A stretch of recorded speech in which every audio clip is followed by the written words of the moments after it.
ഓ എടാ, ഇതിപ്പോൾ നടന്നിട്ട് എത്തണല്ലോ. ഈ വഴിക്കടെയാണോ നീ അവളെ വിളിച്ചോണ്ട് വരാൻ പോണേ? ഈ ഒരൊറ്റ വഴിയുള്ളൂ. പക്ഷെ എന്തൊക്കെ സംഭവിച്ചാലും എനിക്ക് അവളെ കൊണ്ട് വന്നേ പറ്റുള്ളൂ. എടാ, നമ്മൾ ചെല്ലുമ്പോഴേ അവിടെ എന്തെങ്കിലും പ്രശ്നം ഉണ്ടാവോ? പ്രശ്നം ഉണ്ടാവുന്നുള്ള കാര്യം ഉറപ്പാണ്. പക്ഷെ അതെല്ലാം നേരിടാൻ കൂടെ വേണ്ടിയിട്ട് ഞാൻ നിന്നെ കൂടെ കൂട്ടിക്കൊണ്ട് വന്നേ.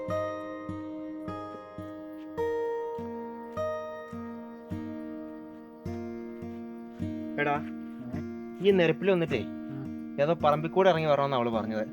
നീ വന്ന് നമുക്ക് ഈ വഴിക്ക് പോയി നോക്കാം. വാ. പണ്ട് ഇവിടെയൊക്കെ ആൾത്താമസം ഉണ്ടായിരുന്നോ? ഇപ്പൊ അവരുടെ വീട് മാത്രമേ ഉള്ളൂ, വേറെ ആരും ഇല്ല. എല്ലാവരും ഇവിടുന്ന് പോയി.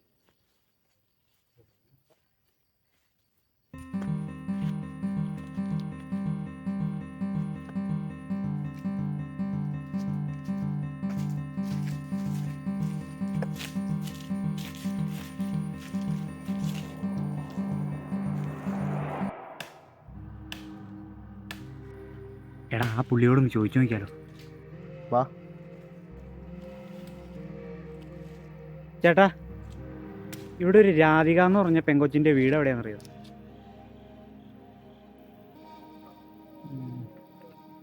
അതല്ല ചേട്ടാ, ഈ ഒരു ഇവിടുന്ന് പട്ടണത്തിലൊക്കെ പോയി കോളേജിലൊക്കെ പഠിക്കുന്ന വിദ്യാഭ്യാസമൊക്കെ ഉള്ളൊരു പെണ്ണില്ലേ രാധിക എന്ന് പറഞ്ഞിട്ട്?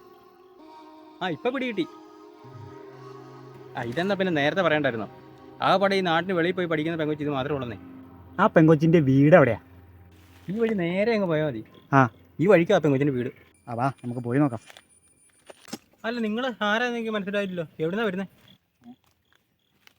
പിന്നെ ഞങ്ങൾ കോളേജിൽ നിന്ന് വരുവാ. ഇതാ ഹെഡ് മാസ്റ്റർ. ഈ പെങ്കൊച്ച് കുറേ നാളായിട്ട് ക്ലാസ്സിലേക്കൊന്നും വന്നില്ല. അപ്പോൾ ഈ കോളേജിൽ വരാത്തതിൻ്റെ കാരണം എന്നാന്നൊക്കെ ഉള്ളതെന്ന് അന്വേഷിച്ചിട്ടേ ഇവിടേക്കൊന്ന് വന്ന് തിരക്കി പോകാമെന്ന് വിചാരിച്ചു. പിന്നെ പരീക്ഷയൊക്കെ എടുത്തുകൊണ്ടിരിക്കുമല്ലേ, പരീക്ഷ എഴുതാനുള്ള പരിപാടിയും കാര്യങ്ങളൊക്കെ ഒന്ന് പറഞ്ഞു കൊടുത്തിട്ട് വരാമെന്ന് വിചാരിച്ചു. അല്ലേ സാറേ? അതെ. എന്നാൽ ശരി ചേട്ടാ.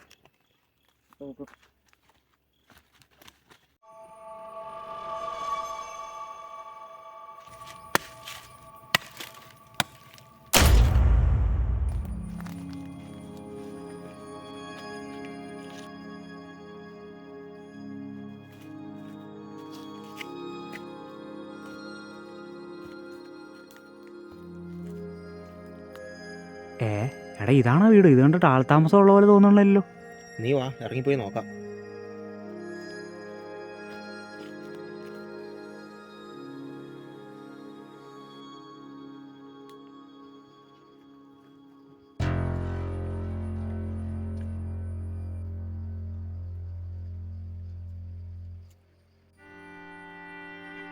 അല്ല, ചേട്ടൻ തന്നെ ഇവിടെ?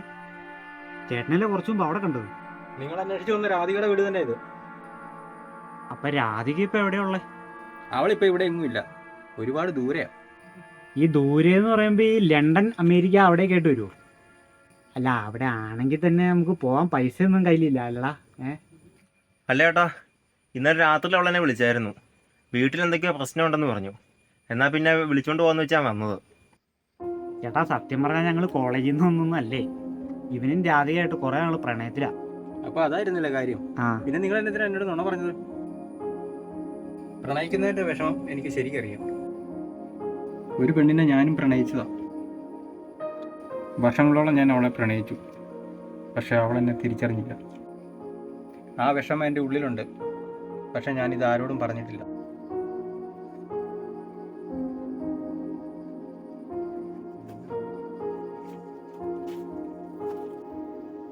എനിക്ക് തോന്നുന്നത് അവൾ നിന്നെ പറ്റിച്ചതാണ്.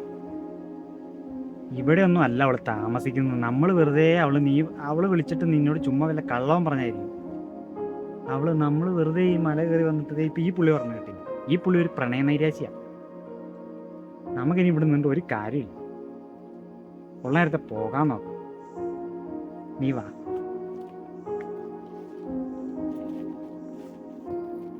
എടാ പിള്ളേരെ ഒന്ന് നിന്നേ. മക്കളെ, എന്തായാലും നിങ്ങൾ ഇവിടം വരെ വന്നതല്ലേ, അവിടെ കണ്ടിട്ട് പോവാം. എൻ്റെ കൂടെ വാ.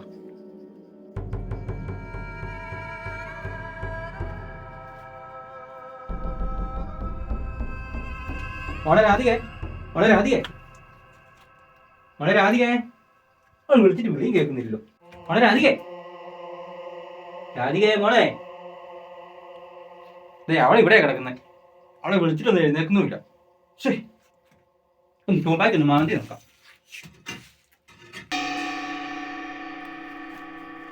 എടാ ഏ? ഇയാള് മുഴുത്ത പ്രാന്തനാണല്ലോ. നിനക്ക് ജീവൻ വേണമെങ്കിൽ വിട്ടു. അവന്മാർ പോയോ? എടാ നിങ്ങളൊന്ന് വന്ന് നോക്ക്, ആ കുഴിയിൽ അവിടെ കിടപ്പുണ്ട്, നിങ്ങളൊന്ന് വിളിച്ചു നോക്ക്.